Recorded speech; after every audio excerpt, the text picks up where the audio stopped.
to enlightenment. 37. Amitabha's 48 great vows. The misery of the third lifetime.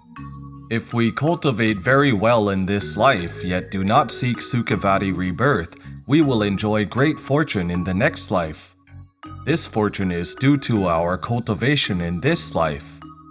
The problem is that people with great fortune easily become deluded and do not want to learn Dharma. As the saying goes, learning Dharma is difficult for people with fortune and nobility. You will then definitely create the misery of the third lifetime. Rich people enjoy life very much. Why would they want to live like an ascetic monk? You say Sukhavati is great, but they have not seen it yet. They feel their lives now are very good. They do not want to go to Sukhavati, they do not want to cultivate. And they will surely create karma. No need to say much, let's say eating. They will eat meat, seafood, won't they? And eating meat involves killing. Their sins will then be boundless. Furthermore, society is flaming with lustfulness nowadays. Ancient said, sexual misconduct is the top of all evils. And Confucius also pointed out, those who are well-fed and well-clad are inclined to lustful thoughts. People from wealthy families are susceptible to invoking this kind of cause and condition.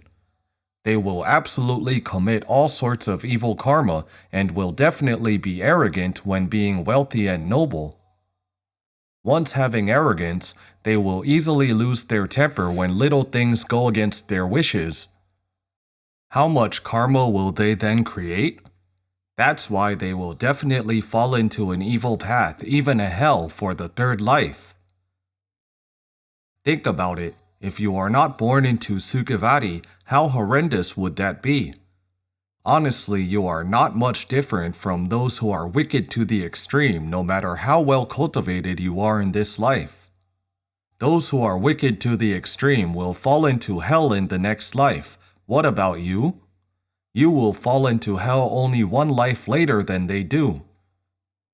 Because you will be born with great fortune in the next life, yet commit a lot of sins and fall into hell in the following life. So it is only one step later than those who are wicked to the extreme. In consequence, with regard to the issue of not being reborn in this life or not, it is not that you will only be a little bit worse than those who have been reborn. It is genuinely a huge difference like heaven and earth. No matter how well cultivated you are in this life, you will be only one step later from falling into hell than those who are wicked to the extreme if you are not reborn in this life. It is too dreadful.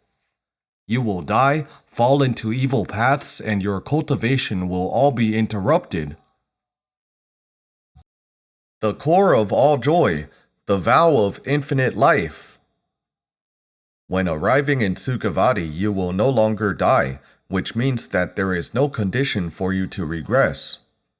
You will be constantly improving, and you are sure to attain Buddhahood in this life, because in Sukhavati, Amitabha pervades everywhere. All six dusts are expounding Dharma, and you can make offerings and listen to Dharma in all Buddha lands.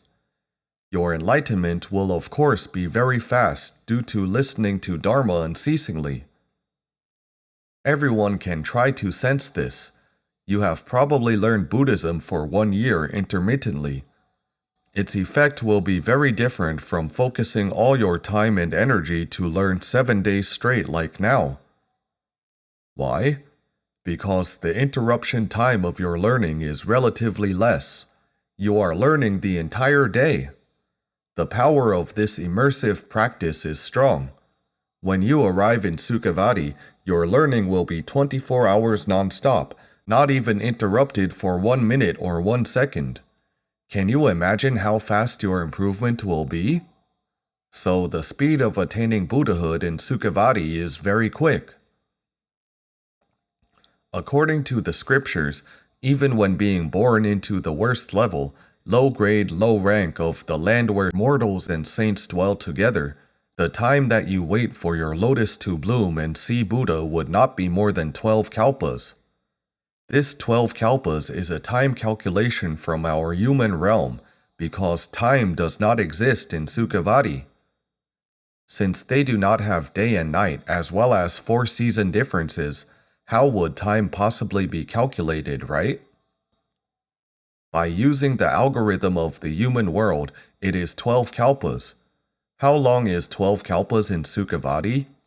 It will probably feel like only 12 days. The Avatamsaka Sutra points out that 1 day and 1 night in Sukhavati equals to 1 kalpa in our Saha world.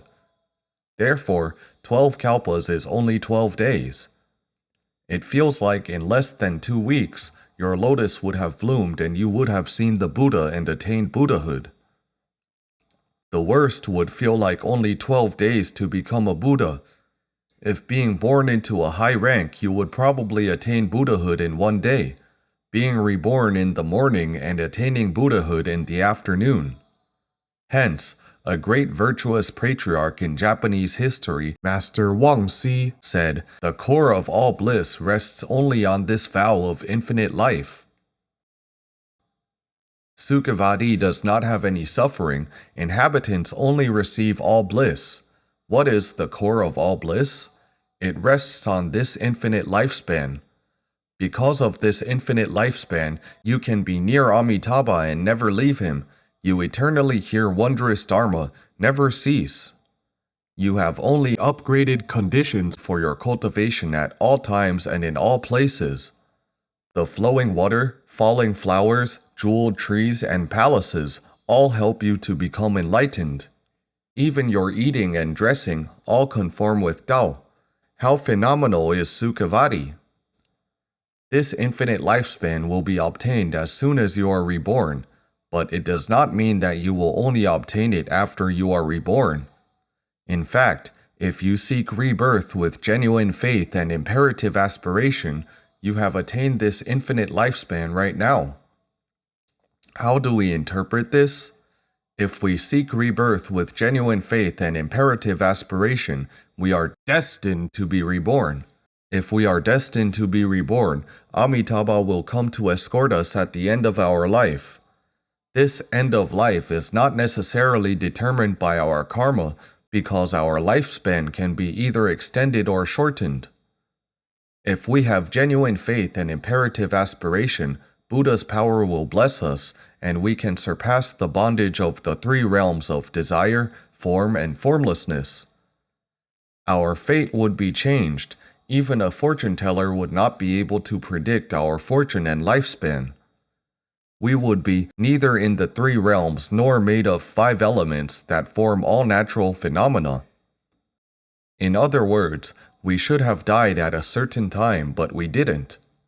For example, our Shifu, many fortune tellers had predicted that he should have died at age 45, but he lived more than twice the lifespan of his destiny. This is because he has become selfless and his lifespan depends on the needs of all beings. Those who truly seek rebirth with genuine faith and imperative aspiration will be also like this. When the lotus with your name matures, Master O.E. said, as long as you now recite Amitabha with faith and aspiration to seek Sukhavati rebirth, your lotus flowers in Sukhavati will be glorious and your golden throne will take form as well. You will then not belong to the Saha world. This glorious lotus will be the lotus flower that Amitabha brings along to escort you. Amitabha can come to escort you any time when the conditions are in place. This lotus flower even has your name written on it. If you recite Amitabha diligently, your lotus flower will be particularly beautiful, and its color and radiance will also be especially exquisite. At the time of your rebirth, Amitabha brings the lotus that you nurtured with your own recitation merits to escort you. This is the only ever-changing phenomenon that can be seen in Sukhavati. Everything else stays unchanged, only lotus flowers change. because these flowers not only have Amitabha's blessing but are also influenced by the power of all beings' minds. If you recite Amitabha for a while and feel that it seems to be ineffective, you then change to another method. Your lotus will shrink once you change. If you no longer recite, the flower will get withered and disappear. So this is the only changing phenomenon seen in Sukhavati due to the impact of the minds of all beings. Amitabha uses this lotus to escort you at your rebirth. You attain infinite lifespan once reborn into Sukhavati. More amazingly, you do not leave after you have died, you leave while you are still alive.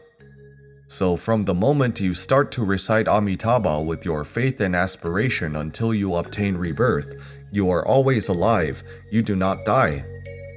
Doesn't this signify that you have attained infinite life right now? How rare and precious this Pure Land method is. At the very moment, you have attained both the infinite life and the virtues of Dharmakaya.